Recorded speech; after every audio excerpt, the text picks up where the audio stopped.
Vamos a ver qué es lo que pasa en el caso 3. Acá nosotros lo que tenemos son dos puntos.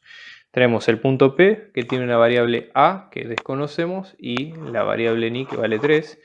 Y luego tenemos el punto Q, que es 2 menos 1. Entonces la idea sería hallar cuál es ese A como número real, tal que cuando calculemos la distancia entre P y Q, esa distancia va a ser de 5. Entonces, lo primero que tenemos que hacer es tratar de entender cómo se calcula la distancia entre dos puntos. Y esto hay una fórmula que se puede aplicar, sí, con el teorema de Pitágoras y demás, pero para que se entienda la idea.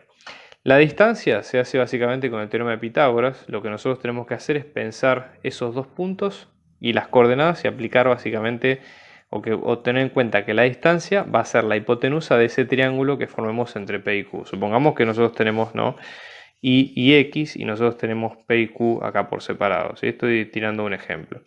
Entonces la distancia entre ambos, ¿sí?, lo podemos pensar como la norma de la recta de esos dos vectores, ¿sí?, que tiene toda una demostración y más con lo que acabo de decir, pero nada, ustedes se tienen que acordar nada más que esto. Entonces, primero la fórmula, la distancia entre P y Q va a ser la norma de P menos Q como vectores, o sea, P menos la norma de ¿qué? De A menos 2 para la parte en X y de 3 menos menos 1, 3 menos menos es más, o sea que nos va a quedar 3 más 1. En este caso cerramos acá. O sea que va a ser la norma de A menos 2 por un lado y 4 por el otro.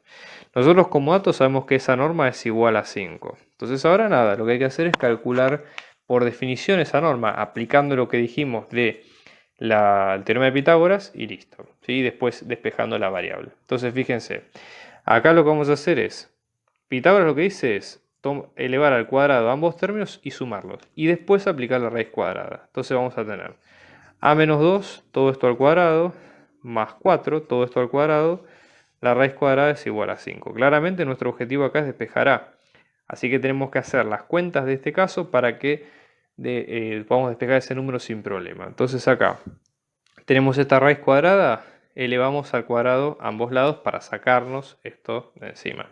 Entonces vamos a tener a menos 2 al cuadrado, ¿sí?, más 4 al cuadrado, que es 16. Esto nos va a quedar 25.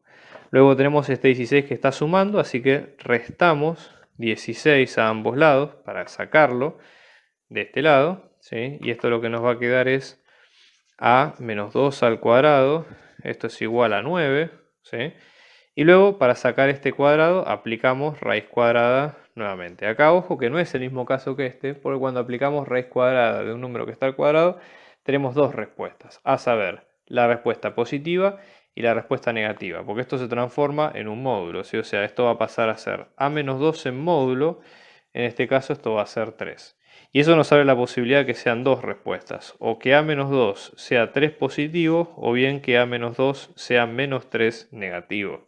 Entonces en este caso, para sacar el menos 2 en ambos lados, sumamos 2 a ambos lados, de manera tal, esto se nos va con esto se nos va con esto, y finalmente vamos a tener o que A puede ser 5, o bien que A puede ser menos 1. Entonces, directamente esa es la respuesta. A pertenece a menos 1, 5, ¿sí? A cualquiera de esas dos soluciones que habíamos encontrado al principio acá.